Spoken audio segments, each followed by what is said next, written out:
guys, it's Aiden from Soundsphere magazine and Gimme. Oh yeah, just had the opportunity to speak to WWE Sheamus ahead of the Elimination Chamber on Sunday. We spoke about his quest for the WWE title, his love-hate relationship with Drew McIntyre, and much more. I hope you enjoy it as much as I did. How are you, buddy? I'm all right. How are you? Good, yeah, Grant. Thanks, just chilling. Good. No, yeah, thanks for this opportunity. It's a privilege. I just want to kick it off then straight away with the fact that Elimination Chamber is on Sunday. You go into it against one of your longtime friends, Drew. You turned on him a couple of weeks ago now. And do you think now that the match has been made an Elimination Chamber match, as opposed to, I suppose, the intention of the turn was to get a one-on-one match with him? Do you feel like you could have maybe saved that moment of turning on him for the Chamber instead of just doing it on Raw and trying to get the one-on-one match? Well, first of all, with the matches involved, I don't have any say in what matches are booked. Initially, I was hoping for a one-on-one. Drew promised me a one-on-one. And then the powers that be decided to change it to an Elimination Chamber match. So all that stuff is out of my hands. Like, I can't control any of that stuff. I control what matches, how the outcome is. So you gotta pick the time when it feels like the time is right. You gotta pick your spot, and if it feels like the right time, it feels like the right time. And I just had enough, and something went off, and I just pulled the trigger. And do you think that say you could have saved it for the Chamber if you were still having that kind of that friendship that you had? You maybe could have done it if you were the final three, and then boom, hit the bro kick, get rid. You've got a better chance then, I suppose, of winning the title. Oh, so you were just saying, why didn't you just like cozy up to Drew and just like, you know, and then just they wallop him when he's not looking, think we're on the same page? I don't think that would work either. I think Elimination Chamber match, friends and foes, that match is kind of like the same vibe as the Rumble. Like, you might have baby friends, but when the bell goes, all friendships are out the window regardless. It's about winning. And when a WWE Championship's at stake, then it's just about becoming WWE Champion. So I don't think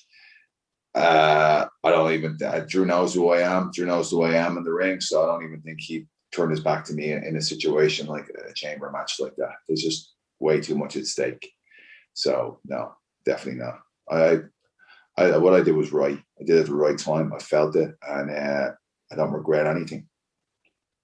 Great. And so just looking at yours and Drew's kind of past, you know, it goes back several years to even the British and Irish independent scene. You've had several matches in that independent circuit where, whether it be championships or not, do you think now that whether you are champion at the end of Sunday or he is champion, that you will get that one-on-one match at a bigger stage in front of the WWE universe? That's what the people want. That's what everyone's asking for. They want one-on-one. 20 years of friendship, me and Drew. Scotland versus Ireland, you know what I mean? The Gaels versus the Picts, the Battle of the Causeway. It's what people want to see. They know how intense we are. Nobody can match us for our intensity and our physicality. Nobody in there wants it. None of the American lads do. They're bleeding afraid of us. They don't want to go in there with us. We're lunatics. You know, and then Drew's been carrying, in fairness, Drew's carrying the company there during, like, you know, the pandemic area, you know what I mean? But like, I've been on there killing now. I've been the one having the match night week in, week out. Like, I haven't rested on my laurels at all about being a 4-time WWE World Heavyweight Champion. I don't have the mentality to go in and, you know, I've done all this. I'm just gonna, you know, take it nice and easy and pick up a paycheck. I don't give a shit about that. I'm more passionate than I ever have. When I leave Raw on the Monday and I get home to Nashville on a Tuesday, I'm boxing in the gym. I'm putting myself through intense cardio. I'm lifting weights. I'm watching my diet. Everything is a preparation for the following Monday. Like, you know, I'm elevating everybody in that ring. Everybody has to fight for their life in there with me, or they're just going to drown. You know what I mean? And ask anyone you want. Like, even with Jeff, that was the hottest thing he's been in a long time. Big E, you know, then Riddle, then Keith Lee, Miz and Morrison. Like, anyone in there. Had a great match with Kofi. I brought something out of Kofi when I first went to Raw in the draft. Like, I just feel, you know what I mean? I'm just top of my game right now, and a one-on-one match is what we wanted. You know, two lads at the top of their game, Drew against Sheamus. It's easy, right? But somehow that hasn't happened. So we're taking away from the fans. They haven't just robbed me, they've robbed the fans. So I'll tell you what I'll do. I'll just go in the chamber, I'll kick everyone's head off, I'll take the title, and then Drew can come after me, and if he wants a match, I'll give it to him at WrestleMania. Great. And so talking about the chamber, I suppose on Monday you were preparing yourself for The Miz to be in it.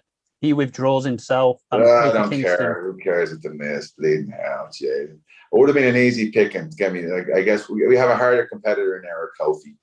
But yeah, I mean, that's my question. It's with Kofi.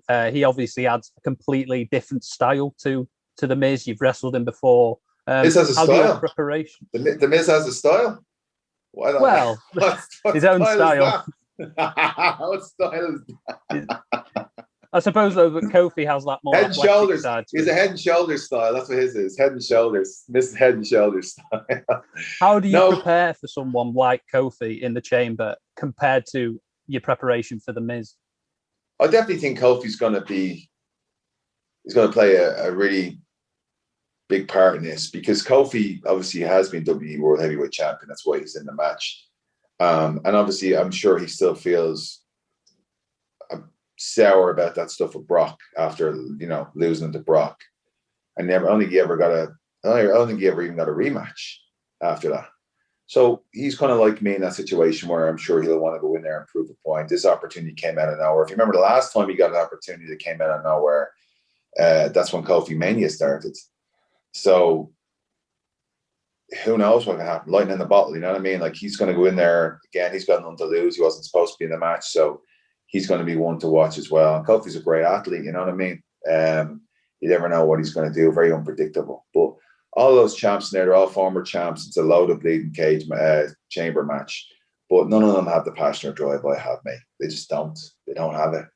Like, I want to get back. I want this more than anybody. I'm more intense. I'm more driven than anybody. I've been proving it week in, week out in Raw. And I'm just going to bleed and take them all out. All these other guys, as far as I'm concerned, they should have been a one-on-one match. They're just passengers. It's me and Drew and 4 passengers. That's it. And whether Drew's still left in there because I'm the last one out of the pods, we'll have to see. But regardless, it doesn't matter to me. I want that title. And if Drew wants it, I said at the end of it all, if Drew wants a rematch, he can get it at WrestleMania, because that's what I want. That's what he wants deep down. He doesn't want to lose a title, but if he has to get it at Mania, and that's what the people want. Everybody wants this match. They know what they're going to see. They're going to see 2 lads absolutely bait the shit out of each other, batter each other in there. It's going to be epic. But first phase is me becoming WWE Champion this Sunday. Nobody's going to get in the way. And talking about the passion and drive that you have, there's one title, I suppose, that has eluded your career so far in WWE, and that's the Continental title. How important is it to you for you to become Intercontinental Champion, become a Grand Slam champion before you hang up the boots, I suppose?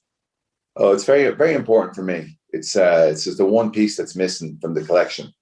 It's very, very important that I get my hands on that. And I've said that when I came back. That's my goal. It's still top of my list of things to achieve in the company, which I've been 11 years. So obviously right now my focus has shifted. That title's on SmackDown.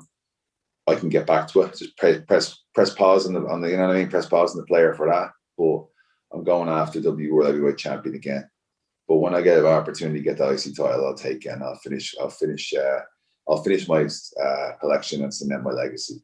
That's the plan. I'll definitely retire happy when I have an IC title there as well, and have the full lot in my office hanging on the wall of every title that's available to win. Everything that's available to win.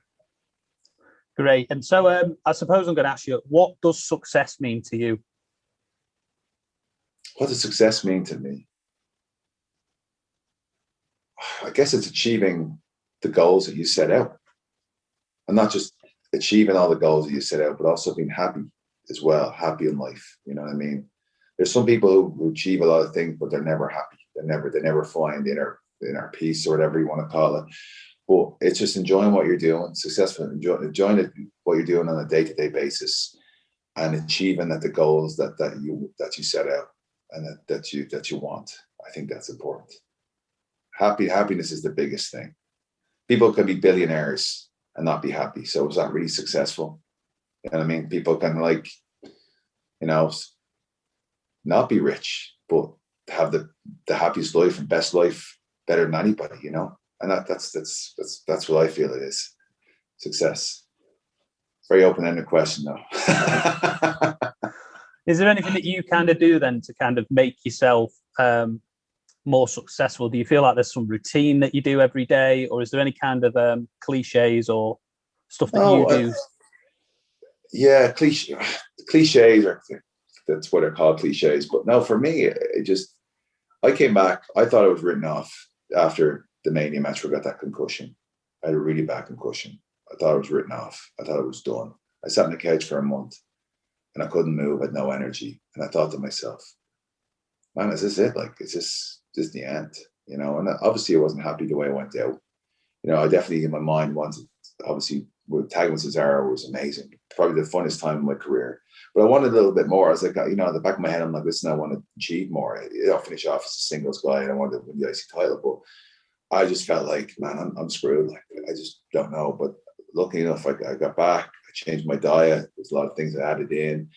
And then when I knew I was able to come back, I just started training like an animal. And you know, I started doing faster cardio. I started going to this boxing place. This guy called Bernard Robinson. He's like a 3-time kickboxing world champion. He's fought in the UK loads of times. I started working my diet. I started lifting heavier, or not lifting heavier, lifting smarter, and consistent. And you know, and I balanced that with my dogs and my girlfriend. You know what I mean? So I was able to balance everything. But like every Tuesday I go home, mate, I'm training all week to get back on a Monday. I don't take days off, really. Like, I don't understand that everyone goes, no days off, man, bro, and all that sort of stuff. It's not like that for me. It's just like I like to always do something every day to keep myself moving. But every week, every Tuesday to Sunday is a prep day, is a prep week. I prep all the way, and when I come back on Monday, I make sure I'm in the best shape I am. I'm moving the best I can, and then I'm ready to go. And that's how it is. Before, you know, when I was younger, you know, I didn't make those good choices sometimes, you know what I mean? But I'm just so regimented now, and I have everything the way I want it to do. It's really helping my career in the WWE ring. And my last question for you is, what can we expect from Sheamus on Sunday, coming out last? Are you going to walk away as champion? Absolutely. I'm just going to go out there and I'm going to tear into everybody, mate. I've never been more fired up. I'm literally going to, that pile opens up. I'm going to take the head off of it. Anyone's in my way, I'm going to take their head off. That's as simple as facts. Like, there's no doubts about it. I'm going to take that WWE Championship because that's what needs to happen for me. That's the step. That's what all the training, all the sacrifice, all that sort of stuff. Me going home every week, you know, me going into the gym, me doing all these extra things I need to do to keep me top of my game. That's all that's coming to a head. You know what I mean? So that's not all for nothing. That's for this Sunday at the Chamber. So nobody's going to touch me, man. I'm telling you right now, there's nobody in there who's as passionate I am. There's no one who wants that title more than I do. And God help them if they stand in my way. Amazing. Thank you very much.